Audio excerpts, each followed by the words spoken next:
The best Kannada film goes to KGF Chapter 2.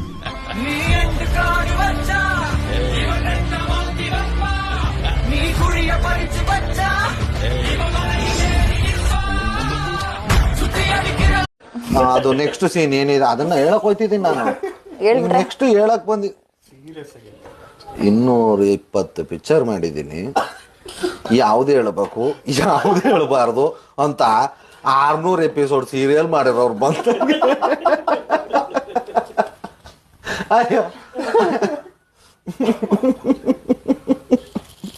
ನಾನು ಸುಮ್ಮನೆ ನನ್ನ ಪಾಡಿಗೆ ನಾನು ನನ್ನ ಕಷ್ಟನೋ ನನ್ನ ಸುಖನೋ ಹೇಳ್ಕೊಂಡು ಕೂತಿದ್ದ. ಆದ್ರೂ ಸೀನಿಯರು ಸರ್ ಏನಾದ್ರೂ ಸಾಧಿಸ್ಬೇಕು ಅಂತಿರ್ತಾರೋ, ಒಳ್ಳೇದ್ ಮಾಡ್ಬೇಕು ಅಥವಾ ಇನ್ನೂ ಬೆಟರ್ ಮಾಡ್ಕೋಬೇಕು ಅಂತಿರ್ತಾರೋ ಅಂತವ್ರನ್ನ ಮಾತ್ರ ಸುತ್ತ ಇಟ್ಕೊಳ್ಳಿ. ಯಾರು ಬರೀ